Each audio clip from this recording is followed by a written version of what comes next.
Focus करते हैं आज के नई लिस्टिंग पर। जी हाँ, उज्जीवन फाइनेंशियल्स इसकी लिस्टिंग हुई और लिस्टिंग के बाद से अब स्टॉक रफ्तार पकड़ता हुआ दिख रहा है। 15% से ज़्यादा का उछाल आ चुका है।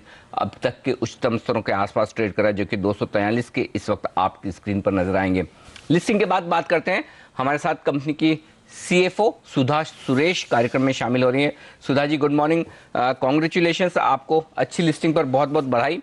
सबसे पहले तो ये बताएं कि आपके एनपीए लेवल्स काफी कंट्रोल में है, काफी नीचे के लेवल पे। क्या स्ट्रेटजी आपकी है जिसके चलते आपने एनपीओ को एकदम कंट्रोल में रखा है? नमस्कार, और ये बहुत खुशी की बात है। ये हमारा अहम दिन है और हमारी स्टॉक्स काफ़ी अच्छी चल रही हैं।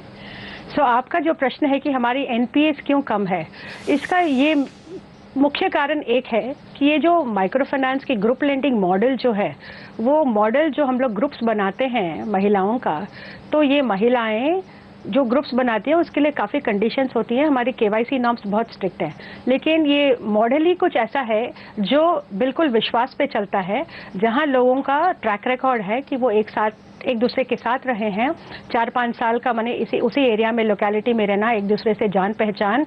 और काफ़ी हद तक हमारी जो फील्ड टीम है, जो फैमिली को विजिट करके पूरे उनकी डिटेल्स लेती हैं, उसमें ये चीज़ काफ़ी साबित हो जाती है कि जो ग्रुप एक दूसरे पे विश्वास रखती है, वो महिलाएं आके एक ग्रुप बनाती हैं। तो इसमें जो हमारा रिस्क मैनेजमेंट या रिस्क मिटिगेशन जो है, वो बहुत ज़बरदस्त होता है। हाँ, ये नहीं है कि कंपनी हर कस्टमर को चूज़ करके लोन दे रही है। कंपनी अपना काम ज़रूर करती है केवाईसी के और विजिलेंस और ऑडिट के तहत, बट ये जो ग्रुप फॉर्मेशन है, इसी मॉडल में ये एक काफ़ी बढ़िया मॉडल है जिसके कारण हमारी रिस्क कम होती हैं। उसके अलावा हमारी इंडिपेंडेंट क्रेडिट फंक्शन जो है कि फील्ड में हमारी डिस्ट्रीब्यूशन स्टाफ हमारे कस्टमर सोर्सिंग पे लगी हैं, बट हमारा पूरा अप्रूवल्स जो होता है वो क्रेडिट टीम के तहत ही होता है। और हमारी बहुत ही स्ट्रॉन्ग टीम जो है क्रेडिट की, डिसेंट्रलाइज फंक्शन अक्रॉस 4 रीजन्स, वो पूरी टीम पूरा केवाईसी से लेके complete credit review, credit check से लेके फाइनली क्रेडिट ब्यूरो में हमारे हर कस्टमर की रिपोर्ट क्रेडिट ब्यूरो से निकाल के फाइनली कस्टमर सिलेक्शन और अप्रूवल करती हैं। इसी के कारण हमारी एनपीएस काफ़ी लो लेवल पे है, और बिकॉज हमारी क्रेडिट रिस्क मैनेजमेंट बहुत ज़बरदस्त है। सुधा जी, लेकिन चूंकि आपकी कंपनी अब एक स्मॉल बैंक बनने जा रही है, तो स्मॉल बैंक बनने के बाद आपका फोकस किस तरह के कारोबार पर होगा? क्या इसी तरह के छोटे कस्टमर्स आप लेंगे या फिर इन्हें सर्विस करना मुश्किल होगा, कुछ हाई एंड कस्टमर्स की तरफ जाएंगे? क्या आपकी स्ट्रेटेजी होगी और कारोबार फिर आगे किस तरह से बढ़ेगा? अच्छा, तो जहाँ तक हमारी ये छोटी माइक्रो फाइनेंस बिजनेस जो है, जो बहुत बढ़िया तरीके से बन चुकी है, 4,600 करोड़ का जो एयूएम है वो बढ़ता जा रहा है, ये तो जारी रहेगा। हमारी माइक्रो फाइनेंस बिजनेस जो है वो करीबन 30% ग्रोथ के साथ जारी रहेगी। साथ ही साथ हम जो बिल्ड करेंगे वो है माइक्रो एंड स्मॉल एंटरप्राइजेस।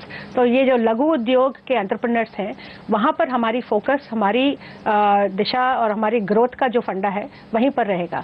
तो माइक्रो एंड स्मॉल एंटरप्राइजेस और साथ ही साथ हाउसिंग, ये दोनों वर्टिकल्स में भी हम लोग काफ़ी हद तक आगे के कुछ वर्षों में जब हम एसएफबी बनते हैं, वहाँ पर उस दिशा पे हमारी फोकस काफ़ी ज़्यादा रहेगी, और इसी के तहत हमारी ये ग्रोथ भी काफ़ी ज़बरदस्त होगी। मैं देख रहा था आपके नेट इंटरेस्ट मार्जिन्स के बारे में, धीमे धीमे पिछले 4-5 सालों में कमी हुए हैं। कुछ आपके पीयर्स हैं, उनके भी मैं नेट इंटरेस्ट मार्जिन्स कल देख रहा था, वहाँ पर भी सेम ट्रेंड है। क्या इंडस्ट्री का ट्रेंड है? क्यों कम हो रहे हैं? और क्या यहाँ पर स्टेबल होंगे या फिर नेट इंटरेस्ट मार्जिन पर थोड़ा और दबाव आ सकता है? अच्छा, ये नेट इंटरेस्ट मार्जिन का बहुत मुख्य अंश जो है वो है आरबीआई का मार्जिन कैप। तो आरबीआई ने जो मार्जिन कैप हमको बताया है कि पिछले 3-4 सालों से जो आरबीआई की गाइडलाइंस है कि 10% से ज़्यादा आपकी मार्जिन कैप जो है वो आगे नहीं बढ़ सकती। जिस रेट पे हम लोग इंटरेस्ट देते हैं और जिस रेट पे हम लोग इंटरेस्ट हमारी बैंकों से लेते हैं या बाकी इंस्टीट्यूशन से लेते हैं, उनके बीच का गैप 10% से ज़्यादा नहीं होना चाहिए। ये मुख्य कारण है कि हमारी निम्स कम होती जा रही हैं। हाँ, जहाँ तक आगे का सवाल है, हम देखेंगे कि हम उसी दिशा में बढ़ रहे हैं जहां आरबीआई चाहती है कि हमारी फाइनेंशियल इंक्लूजन, ये मिसिंग मिडिल क्लास या मिसिंग सेक्शन है, जो कि 2 लाख से 10 लाख का लोन हो, 50,000 से 10 लाख का लोन हो, उस सेक्शन में हमारी बढ़त होगी। क्योंकि ये स्मॉल टिकट्स हैं तो उस हद तक हमारे प्रेशर जो रहेंगे वो तो रहेगा ही, लेकिन जो वॉल्यूम्स हैं उसके कारण ग्रोथ आ सकती है, उसके कारण हमारे निम स्टेबल और रीजनेबल हो सकते हैं। मैम ये बताइए कि अभी आपकी बोरोइंग कॉस्ट कितनी है, और जब आप बैंक बन जाएंगी तो जाहिर सी बात है कि बोरोइंग कॉस्ट, डिपॉजिट कॉस्ट जो आप देती हैं वो कम होगी, उसके बाद किस तरह से सिचुएशन बदल सकती है? हाँ, सो अभी जो हमारी एवरेज बोरिंग कॉस्ट है वो 12% के करीब है, और हम ये देख रहे हैं कि ये आगे के दिनों में इसी साल में और कम होगी। और जहाँ तक सवाल है कि हम जब एसएफबी बनते हैं तो ऑटोमेटिकली हमारी बोरिंग कॉस्ट जो होगी करीबन 200 से 250 पॉइंट तक ज़रूर गिरेगी। तो 200 से 250% पॉइंट्स या 2 से 2.5% हमारा जो डिक्रीज होगा फंडिंग कॉस्ट में, वो हमारे लिए बहुत लाभदायी होगा। बिकॉज इसके कारण क्या है, एक तरफ से हमारी ऑपरेटिंग कॉस्ट जो बैंक के कारण बढ़ सकती है वो थोड़ी हद तक मिटिगेट हो जाएंगी। साथ ही साथ इन द लॉन्ग रन हम लोग ये देख सकते हैं कि हम लोग ये benefit of reduce cost of funding हमारे कस्टमर्स तक भी पहुंचा सकते हैं। हम लोग ने ऐसे एनएमएफआई इटसेल्फ सालों साल हमने अपनी रेट्स को कम किया है, और आगे बढ़ के भी जैसे हम एसएफबी बनते हैं ठीक समय पे जब हमारी ग्रोथ और ये बैंकिंग ग्रोथ बैलेंस होगी तो हम लोग ज़रूर चाहेंगे कि हम ये बेनिफिट हमारे कस्टमर्स को दें। ओके, ये बताएं मैम कि आपका स्मॉल बैंक कब से ऑपरेशनल हो जाएगा, और क्या ये उम्मीद करना ठीक है कि सबसे पहले ऑपरेशन में आने वाला आपका स्मॉल बैंक होगा? ये तो हम नहीं कह सकते कि सबसे पहले हम होंगे, लेकिन हम लोग इस दिशा में तो काफ़ी तगड़ी तैयारी कर रहे हैं, और हमारी आशा है कि अभी अगले साल कैलेंडर ईयर की फर्स्ट क्वार्टर में हम लोग ज़रूर बैंक की दिशा में आगे बढ़ जाएंगे।